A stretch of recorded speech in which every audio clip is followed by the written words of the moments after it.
오늘 우리에게 주신 하나님의 말씀은 구약 성경에서 봅니다. 구약 성경 653쪽 역대기 상서 28장 19절 말씀을 장성 목사가 풀어서 번역한 연역본으로 봉독합니다. 여러분들은 필히 나중에 다른 역본들과 대조해 보시면 더 풍성한 은혜를 누리시리라고 분명히 믿습니다. 봉독합니다. 다윗이 가로되 이 위의 모든 것의 식양을 야훼 하나님의 손이 내게 임하여 그려 나로 알게 하셨느니라. 아멘. 오늘 우리는 성령님 아래 성경 위에 하나님의 말씀을 듣기를 원합니다. 오늘 여러분들이 주목하실 설교 제목은 2026 병원년의 세자 개 꾀하다 개 2026 신년사 설교가 되겠습니다. 여러분들이 주지하고 계시는 바와 같이 새누리교회에서는 신년 첫 번째 주일을 신년 축복 주일이라 명하고 이 날에 이 주일에 2026년을 맞이하는 신년사 설교를 기획해서 매년 실행해 오고 있습니다. 금년은 2026 말의 해 병원년이라고 합니다. 옛날에 선비들은 새해를 맞이하게 되면 모여서 당신이 보는 새해의 전망은 무엇인가 글자 하나로 말해 보시게 하면서 서로 신년의 덕담을 나누기 전에 새해 전망을 논하였습니다.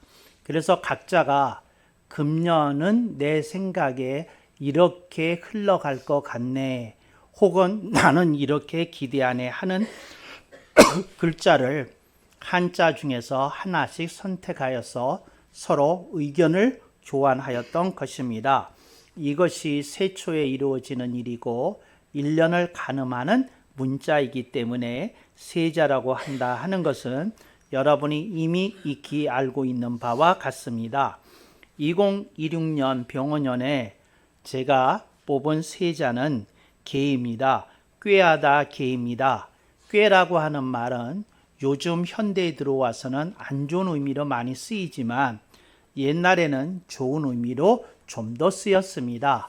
꾀라고 하는 것은 이제 어떤 일을 잘 하기 위해서 설계하는 것을 말합니다. 그래서 2026년에 우리들이 어떻게 설계를 해야 되나 하는 것을 생각해 보도록 제가 선택한 세자가 개가 된다 하는 것을 기억하시기 바랍니다. 여러분들 가운데 개라고 하는 말이 얼른 피부에 와닿지 않는 분들은 그냥 설계라고 들으셔도 무방하다는 점을 일러두고 싶습니다. 그래서 설계인데 금년을 여러분들이 설계를 해야 되는데 어떻게 설계해야 되는지에 대해서 세 가지 주안점을 여러분들에게 알려드리려고 합니다. 첫째, 설계를 할 때에 주제 설계와 상세 설교를 해야 한다 하는 것을 알려드리고 싶습니다. 어떤 분이 집을 짓습니다. 근데 집을 짓려고 할 때에 건축가와 의논을 합니다. 그러면서 건축가가 그 집주인에게 어느 형태의 집을 짓기를 소망하십니까? 또 집의 편리성은 어떻게 생각하고 계십니까? 특별히 원하시는 점은 무엇입니까? 하고 이제 건축가와 그 발주자 간의 의견 교환이 상당한 기간에 걸쳐 교감을 하면서 형성을 하게 됩니다. 그래서 그 집주인이 나는 이러이러한 집을 원해요, 이렇게 말한 내용, 그러니까 부부가 같이 말하겠죠. 그 내용을 토대로 설계를 하는 것을 주제 설계라고 합니다. 그 다음에 이제 각 방의 특징이나 사이즈나 이런 것을 고려하게 됩니다. 또 어떤 집에서는 저는 거실은 조금 작아도 돼요. 방들이 컸으면 좋겠어요. 이렇게 말하는 집도 있고, 어떤 집은 특별히 부엌 공간이 컸으면 좋겠어요. 거실이 컸으면 좋겠어요. 또 그 서재 공간이 넓었으면 좋겠어요. 이런 주문을 하기도 합니다. 그런 모든 주문을 제한된 공간 안에 조화롭게 구현시키는 것을 상세 설계라고 합니다. 그래서 여러분들의 인생에 대해서 여러분들이 2026년을 내다보면서 주제를 설계하셔야 되고, 내가 내년에는 주로 여기에 포인트를 두고 내가 살아보리라. 이게 주제 설계입니다. 그런데 그런 주제 하에서 나는 이런 거를 내가 시도해보고 성취하려고 노력할 것이다 하는 내용이 들어가게 되면 그게 상세 설계에 해당이 된다. 여러분들이 기억하실 수 있기를 바랍니다. 주제 설계와 상세 설계에 대해서는 여러분들이 나중에 저랑 직회별로 지혜별로 만날 기회가 있을 것인데, 그때 여러분들이 좀 더 물어주시면 좀 더 상세하게 이야기할 기회를 별도로 갖도록 하겠습니다. 그래서 주제 설계가 있고 상세 설계가 있다. 그 말씀을 드렸습니다. 두 번째, 제가 매년 반복해서 하는 말입니다. 매년 여러분들은 3개년 기획을 하라고 말씀을 드립니다. 그러니까 작년에 3개년 계획했어요. 2년은 남아있을 것 아닙니까? 거기에 또 한 해를 추가하라는 겁니다. 그래서 언제나 3개년 기획을 하고 살라 이렇게 말씀을 드리는 겁니다. 2026, 2027, 2028에 대한 기획을 하라는 겁니다. 금년에 내 생일이 돌아오면 내가 만 몇 살인데, 내년에는 몇 살인데, 그 이듬해에는 또 몇 살인데 나이를 가늠하라는 겁니다. 그때 내 인생에 어떤 변화가 있는지, 그때가 되면 내가 석사과정 마치네, 그때가 되면 내가 박사과정을 마치네, 또 그때가 되면 내가 전역을 하게 되겠네, 기타 등등 여러분들의 인생 속에 중요한 이정표가 있을 것인데, 그것을 가늠하면서 여러분들이 3개년 기획을 하실 수 있기를 바랍니다. 그 속에는 여러분 집안의 큰일 같은 것이 그 기획 속에 당연히 들어가는 겁니다. 지금부터 내년에 되면 우리 부모님이 고위가 되시는데 한번 해외여행 해드려야겠네, 잔치를 해야 되겠네, 이런 설계 들어가는 겁니다. 또 내년에는 내가 예정했던 어떤 그 별장을 건축할 일이 지방에 있는데 내년에는 꼭 착공하도록 해야 되겠네, 기타 등등 여러분들이 3개년 기획 속에 큰 제목들이 포함이 되고, 그걸 검토하면서 여러분들이 설계를 짜야 되는 줄로 믿습니다. 그래서 주제 설계와 상세 설계를 해야 된다는 게 넘버 1, 넘버 2, 3개년 기획을 늘 해야 된다 하는 것을 여러분들에게 말씀을 드립니다. 제가 이제 조금만 더 지나면 여러분들 중에 주제 설계와 상세 설계를 안 하고 인생 살지를 않는 분들은 제가 재직에서 사퇴하라고 그럴지도 모릅니다. 또 3개년 기획 없이 무개념으로 살고 있는 분들에게는 제가 조금 혼내는 말을 할지도 모릅니다. 여러분들의 인생을 내다보면서 살 수 있기를 바랍니다. 그 다음에 내가 여러분들에게 그 설계를 할 때에 주문하는 게 있습니다. 그 세 번째가 뭐냐면 개과와 개선이 들어가야 된다는 겁니다. 개과는 이런 겁니다. 내 자신을 내가 살펴봤을 때 내가 고쳐야 될 부분이라고 생각이 되는 걸 포착하고 집중하고 노력해서 그거 고쳐야 합니다. 그래서 그걸 개과라고 합니다. 고칠 개, 잘못을 고친다는 거죠. 개과해야 되는 줄로 믿습니다. 그 다음에 개선입니다. 개선이라는 말을 사람들이 개과처럼 쓰는데 개선은 그게 아닙니다. 내가 잘하고 있는 것을 조금 더 잘하게 하는 게 개선입니다. 그러니까 내가 농구를 하는데 슈팅감이 별로 없어요. 그러면 그거는 개선이 아닙니다. 개과지요. 그러니까 내가 슈팅 감각이 30%대에 머무르고 있는데 농구 선수로서 너무 수치스럽다. 이게 50%는 가야 되겠는데 이렇게 하는 건 그러니까 30% 슈팅을 쏘는 사람은 개과해야 됩니다. 슈팅을 50% 정도 하는 사람이 70%로 올리겠다고 하면 그건 개선이 되는 겁니다. 그래서 여러분들이 개과할 것과 개선할 것이 여러분들이 포착되어야 됩니다. 그게 여러분 손에 딱 그림 속에 잡혀야 됩니다. 그래야 여러분들이 구체적으로 노력할 수 있게 되고 구체적인 열매를 기대할 수 있게 되는 겁니다. 그래서 이렇게 세 가지를 가지고 여러분들이 설계하라 하는 말씀을 드리고 싶습니다. 오늘 본문을 보면 다윗이 그 예루살렘 성전을 설계를 합니다. 근데 예루살렘 성전을 설계를 하는데 재밌어요. 하나님께서 다윗 왕에게 그가 이룬 다윗 왕의 권세를 가지고 이제 하나님께서 전쟁마다 승리하게 하셔서 수많은 전리품이 들어왔습니다. 수많은 물자들을 얻게 되었습니다. 국가의 재정이 정말 이스라엘 역사상 가장 최강으로 부강해졌던 시절입니다. 그래서 다윗 왕이 이렇게 생각합니다. 내가 예루살렘 성전에 필요한 모든 자재를 내가 구비해 놓으리라. 그리고 그것을 기획해서 점차적으로 알차게 구축해 놓기 시작합니다. 그래서 자재가 다 구축이 된 다음에 이제 예루살렘 성전을 하려고 하니까 무엇이 필요하겠습니까? 설계도가 필요합니다. 근데 그 설계도에 대한 내용 속의 한 부분입니다. 다윗 왕이 가로되 이 위의 모든 것의 식양을 야훼 하나님의 손이 내게 임하여 그려 나로 알게 하셨느니라. 많은 사람들이 그 다윗 왕에 대해서 모르는 게 있습니다. 다윗 왕이 건축가였다는 겁니다. 좀 더 정확히 얘기하면 건축 디자이너였다는 겁니다.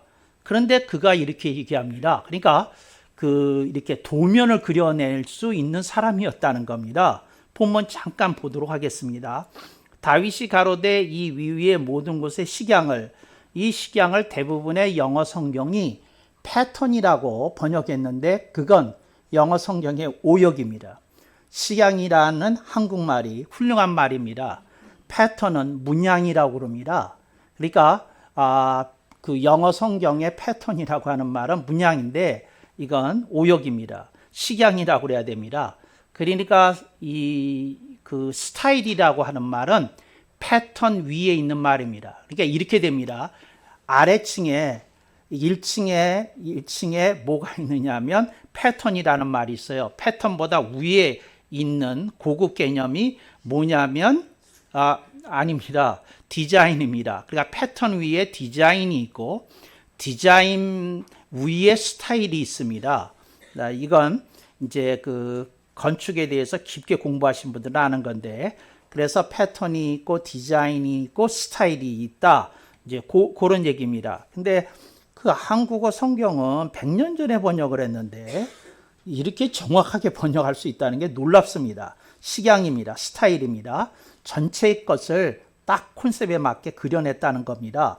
근데 그 식양을 이렇게 그려내는데 다윗 왕의 고백입니다. 야훼 하나님의 손이 내게 임하여. 여러분, 하나님은 영이십니다. 손이 없으시잖아요. 그런데 마치 뭐와 같으냐면 어떤 하나님의 손이 내 손을 꽉 잡고 내 손을 움직여 그림을, 설계도를, 그 도면을 치게 하셨다는 겁니다. 도면을 그린다고 말하지 않고 도면을 친다고 얘기합니다. 도면을 치게 하셨다는 겁니다. 그러니까 딱 어떤 그 절대적인 손이 나를 꽉 잡아서 내 뜻대로 그리는 게 아니라 내 손이 저절로 움직이는 것처럼 그렇게 그리시게 하셨다는 겁니다. 본문 말씀 보셔요. 야훼 하나님의 손이 내게 임하여. 그렇게 돼 있잖아요. 정확한 번역입니다. 야훼 하나님의 손이 내게 임하여. 이제 여기에 그 말은 없지만 가로하고 이 말이 있는 것과 같은 말입니다. 그 하나님의 손이 내 손을 꽉 붙잡고 도면을 그려 나로 알게 하셨느니라. 그러니까 나로 알게 하셨다는 건 내가 환하게 그 도면의 내용을 보게 하셨다는 겁니다. 이게 알게 하셨다는 히브리어의 뜻은 환하게 선명하게 보게 하셨다는 뜻입니다. 그러니까 그 얘기를 하고 있는 중이에요. 그래서 요 얘기인데 저는 여러분한테 이 얘기를 하는 겁니다. 뭐냐면 여러분이 하나님과의 관계가 좋으면 하나님이 세 가지를 여러분에게 공급하십니다. 이건 여러분이 사모할 만한 하나님의 은사입니다. 그게 뭐냐? 계시요, 그게 뭐냐? 영감이요, 그게 뭐냐? 지혜입니다.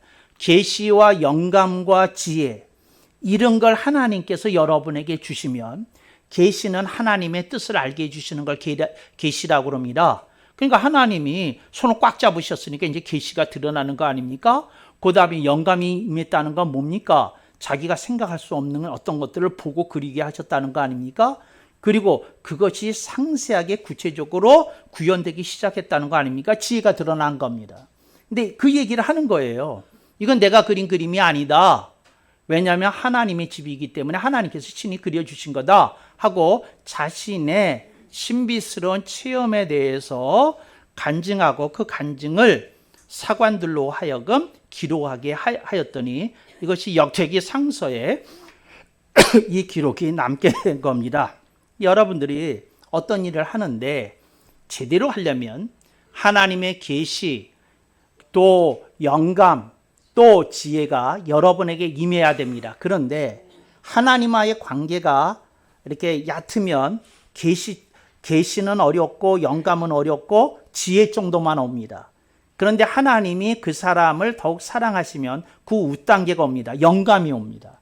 근데 하나님이 더 그 사람을 사랑하시면 계시 뚜렷하게 계시까지 옵니다. 그래서 여러분들이 그걸 생각해 보실 수 있기를 바랍니다. 하나님의 영이 설교자에게 임할 때에 어떤 설교자는 하나님의 말씀에 합치하는 설교를 합니다. 이건 계시적 설교입니다. 어떤 사람이 하나님의 영이 임하면 어떤 때 하나님의 역사하심이 구체적으로 느끼게 하는 영감이 가득한 설교를 할 수도 있습니다. 그리고 어떤 사람이 하나님의 지혜가 임하면 굉장히 구체적으로 다양하게 여러 가지 것을 가르쳐 줄 수 있습니다. 근데 이 세 가지가 다 임한 하나님의 사람을 이제 성경은 하나님의 사람이라고 하는데 그 선지자들이 주로 그런 모습을 보여주었죠. 우리들이 그런 것을 사모해야 됩니다. 그거에 대해서 얘기하고 있는 거예요.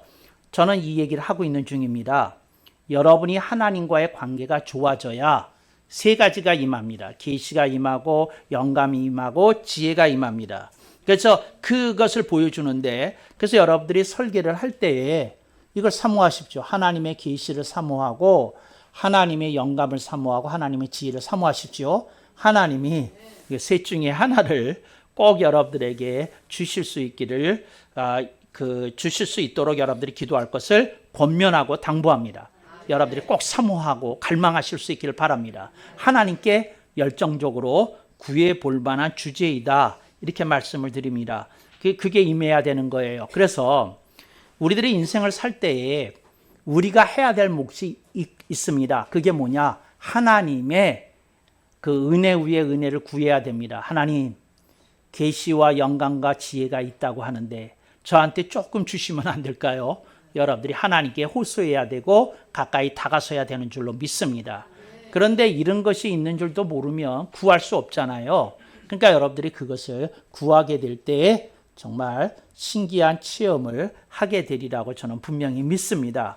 저는 여러분들에게 신앙의 신비에 대해서 사모하고 갈망할 수 있도록 권면하는 중입니다. 그러나 우리들이 때로는 하나님 앞에 먼저 인정을 받아야 이런 것이 오니까 그 전에 먼저 하나님 말씀대로 깨달아진 하나님 말씀대로 살려는 삶의 태도와 자세가 갖추어져야 된다 하는 것을 여러분들에게 일깨워 드립니다. 근데 그러지 않으면 여러분들이 많은 것을 얻지 못한다, 많은 것을 배우지 못한다 하는 것을 이렇게 말씀드리고 싶습니다. 그래서 여러분들이 인생의 설교를 하는데 하나님이 그렇게 도와주셔야 되잖아요. 근데 그 부분에 대해서 지금 본문을 통해서 저는 여러분에게 제시를 하는 거고, 그 다음에 여러분들 중에 이런 분들이 있을 거 아니에요. 근데요, 저는 하나님의 사람도 아니고요, 그거를 제가 어떻게 할 수 있는지 의문스럽네요. 이렇습니다. 여러분들이 미술 시간에 초등학교 1학년 1학기에 첫 번째 미술 시간이 임했다고 가정을 하겠습니다. 근데 여러분이 그림 그리려고 할 때 그림에 대해서 아무것도 모르잖아요. 그때 여러분이 어떻게 하겠어요? 선생님이 사과 놓고 그리라 그러면 사과 그리고 감 놓고 그리라면 감 그리지 않겠습니까? 근데 중요한 건 뭡니까? 내가 해봐야 된다는 겁니다. 내가 해봐야 되잖아요. 근데 그림도 안 그리면서 선생님 어떻게 그려요 하면 안 되잖아요. 내가 그려봐야죠. 근데 선생님 잘 안 돼요. 그럼 선생님 와서 내가 그린 그림을 보고 코치해 주시지 않으시겠어요? 그러니까 여러분들이 해봐야 되는 신앙생활에는 하나님께 구해야 되는 부분도 있고 여러분이 실제로 시도해야 하는 부분도 있다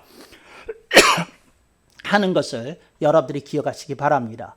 근데 많은 사람들이 시도하지 않는 거 참 안타까운 일이다. 그렇습니다. 근데 또 어떤 사람은 시도는 잘하는데 하나님께 구하지 않는 사람이 있어요. 그것도 또 안타까운 일이다. 그 말씀을 드려요. 그래서 저는 여러분에게 기도하십시오. 그러나 여러분이 먼저 시도하십시오. 그러면서 하나님의 도우심을 구하십시오 하고 얘기를 하고 있는 중입니다. 기도하고 시도하고 그럴 때 하나님의 역사가 일어나게 되는 줄로 믿습니다. 근데 우리가 잘 이렇게 해야 되는데 하지 않는 어떤 사람들이 있다고 하면 얼마나 안타까운 일이냐, 이제 이런 걸 여러분들이 생각해 보실 수 있기를 바랍니다. 어떤 분이 신앙생활을 하는데 이제 기도에 대해서 배웠어요. 근데 그분이 듣기를 하나님이 응답하실 때까지 꼼짝하지 말라고 그랬더니 정말 이분이 꼼짝하지 않았다는 거예요. 그런데 그랬더니 아무 일도 일어나지 않더라는 거예요. 그래서 그분이 목사님한테 와서 이렇게 얘기했다는 거예요.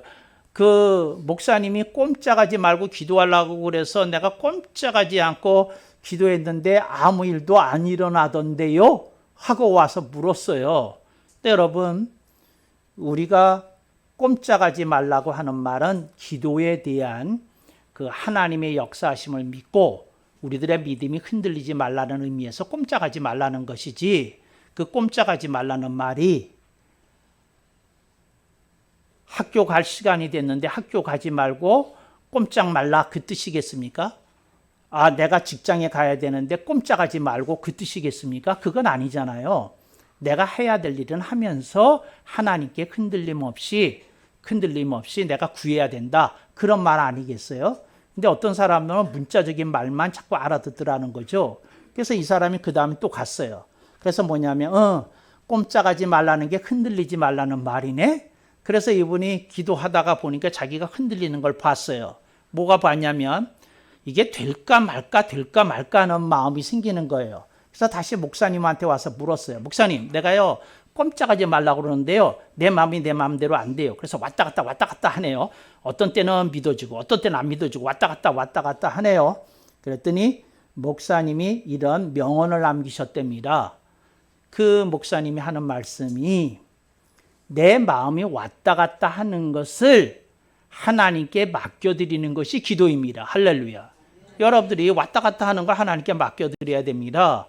그러니까 시몬 베드로가 갈릴리 바다 위를 걸을 때 주여 내 믿음이 흔들리나이다 하고 물에 빠지기 전에 한마디 했으면 좋을 뻔했어요.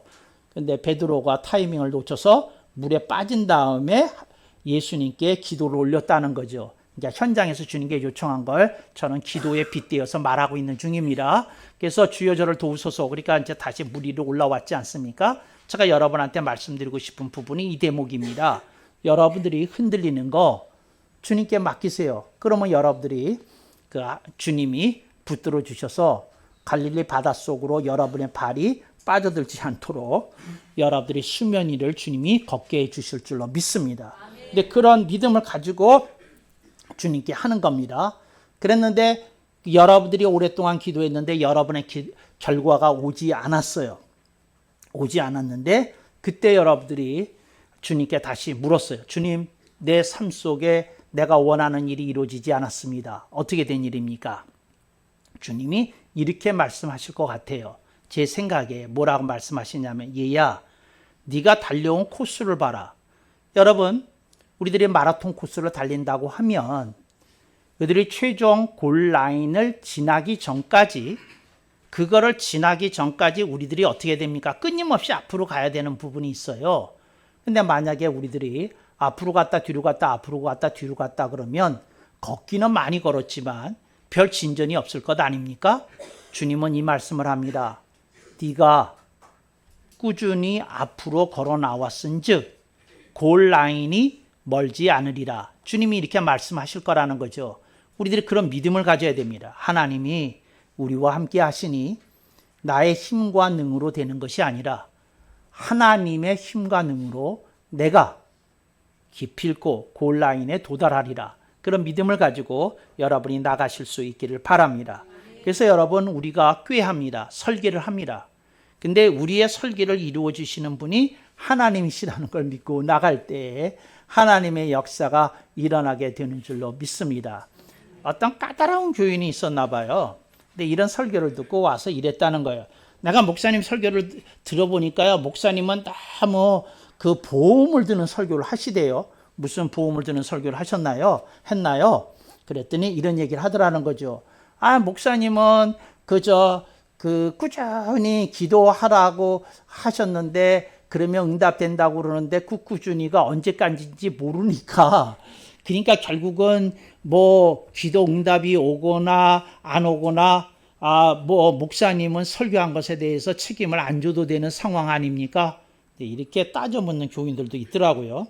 그래서 제가 그분 보고 이런 얘기를 했어요. 내가 뭐라고 얘기했느냐 하면, 당신은 정말 제대로 노력한 사람이 맞습니까? 제대로 시도한 사람이 맞습니까? 내가 그렇게 물었어요. 자기가 시도한 게 충분히 있었으면 이게 어찌 아니 될 수 있겠는가? 그런 믿음을 가져야 되는 게 당연하지 않습니까?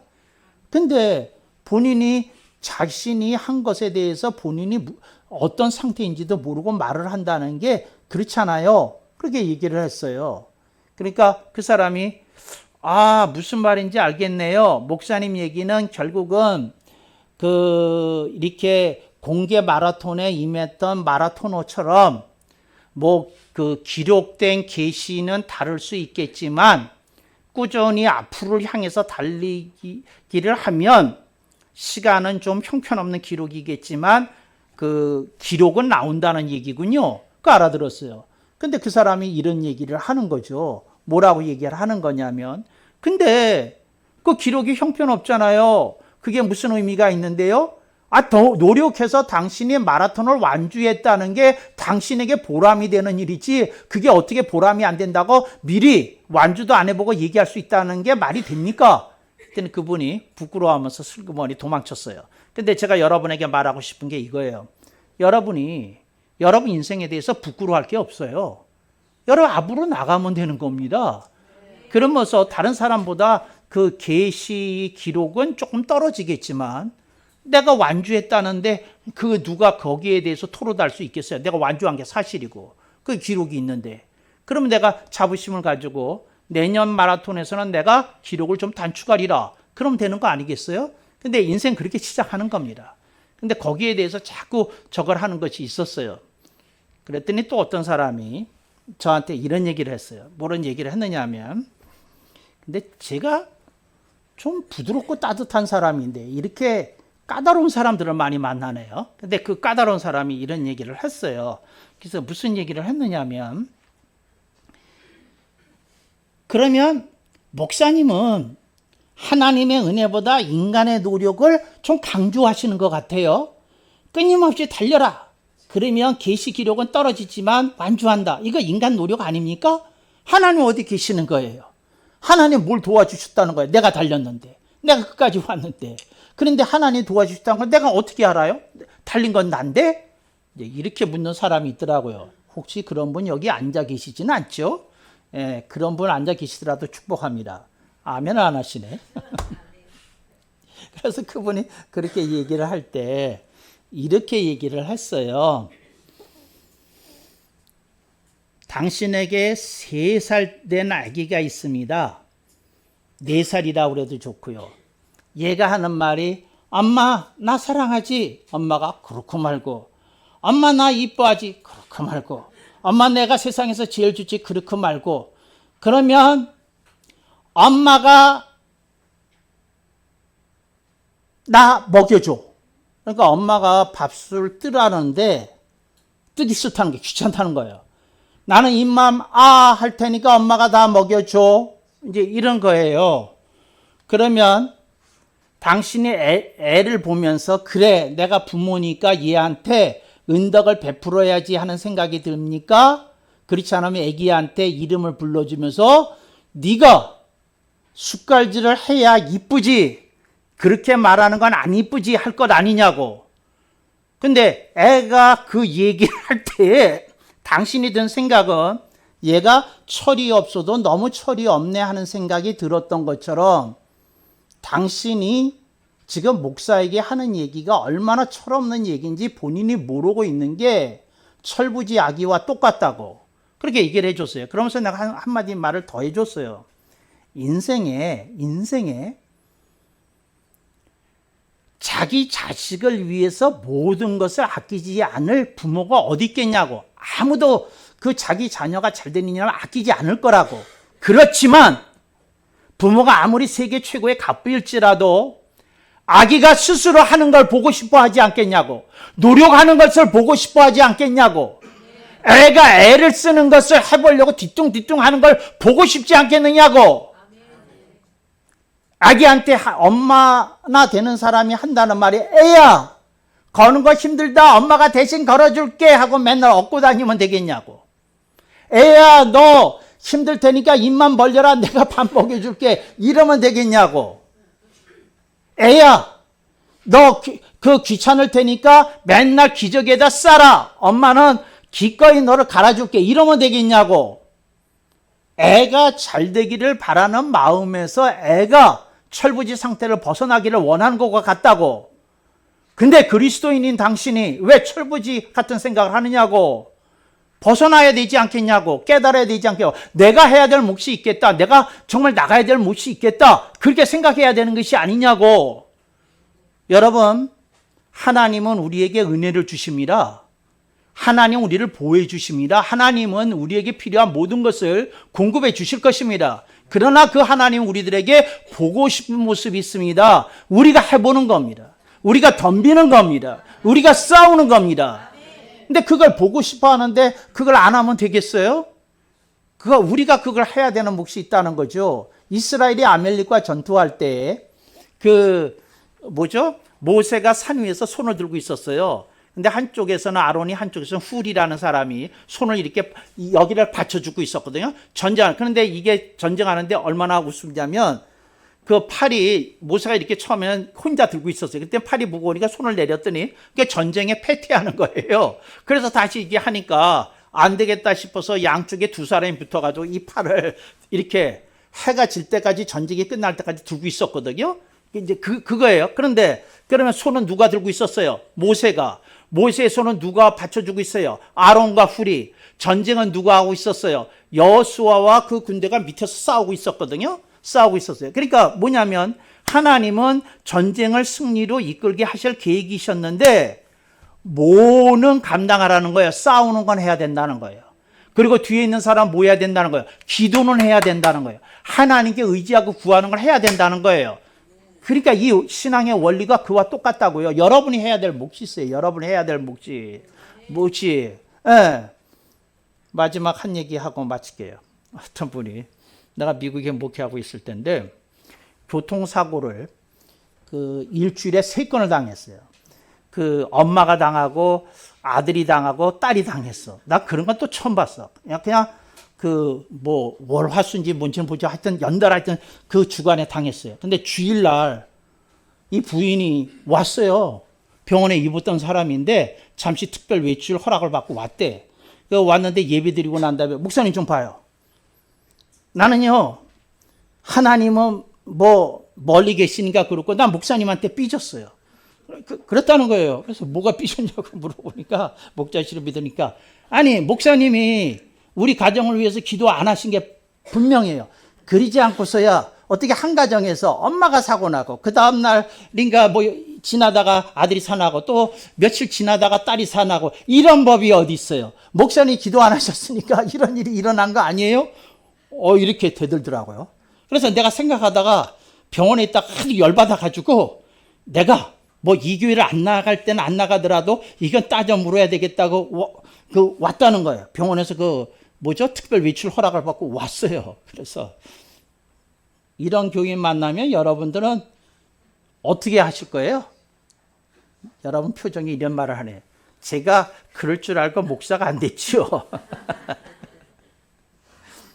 그분을 보고 제가 한 말이 이래요. 참 잘하셨습니다. 참 잘하셨습니다. 제가 그랬어요. 목사한테 그렇게 따져 물어야 됩니다. 듣고 보니까 내 책임도 있네요. 그렇네요. 내가 두 번 다시 집사님의 인생에 이런 일이 없도록 내가 힘써 기도할 거 약속합니다. 약속합니다. 내가 정말 부끄럽네요. 그렇습니다. 그랬더니 화가 풀렸어요, 이분이. 화가 풀렸어.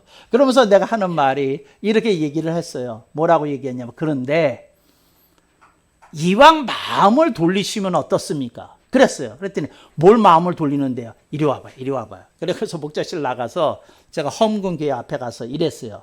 그러지 말고 하나님 아버지, 교통사고가 세 건이 대단하게 났는데 하나님께서 축복해 주셔서 나도 크게 다치지 않았고 아들도 크게 다치지 않았고 딸도 크게 다치지 않게 해주신 것을 내가 감사드립니다. 그러면 얼마나 좋겠냐고. 그래서 감사헌금 하고 가세요. 그랬어요. 근데 여러분 이상한 일이 벌어졌어. 감사하고 갔는데 왠지 뭔가 큰 건을 한 것 같던 느낌을 안고 돌아갔다는 거예요. 여러분들 중에 혹시 신년 축복주일에 뭔가 좀 불만이 가득하신 분, 저쪽에 봉투 있으니까 감사헌금 하시고 가시면 이렇게 뿌듯한, 뭔가 진짜 뿌듯한 하나님 은혜를 받고 가시리라고 믿습니다. 저는 무슨 얘기를 하려는 거냐면 여러분들한테 헌금을 유도하려는 의사는 전혀 없고요. 뭘 얘기하려는 거냐면 사람의 마음이 그와 같다는 거예요. 생각 하나 바꾸면 달리 보이는데 그 신앙 안에서 생각 하나를 바꾸지 못해서 꽁 하고 맹하고 그렇게 산다는 거예요. 여러분 신년 첫 주일입니다. 정말 그 꽁하고 맹한 데서 벗어날 수 있기를 바랍니다. 힌트 얻으셨죠? 힌트 못 얻었어요? 저렇게 꽁하고 맹, 거기서 맹꽁이라는 말이 나온 거예요. 맹꽁이라는 말이 봐야 될 걸 보지 못하는 걸 맹하다고 그래. 속에서 풀어야 될 것을 풀지 못한 걸 꽁하다고 그래. 그래서 신년에 제일 못난 사람이 맹꽁이에요. 봐야 될 걸 보지 못했으니 맹하고, 마음에 풀어야 될 것을 못 풀었으니 꽁하고. 여러분 맹꽁이 되지 마시고 드넓은 가슴으로 하나님의 은혜를 감사하면서 신년 첫 주일을 보내시면 하늘문이 열리면서 여러분에게 하나님의 특별한 은혜와 사랑과 축복이 임할 줄로 믿습니다. 그런 새누리 공동체를 축복합니다. 아멘. 억만 번.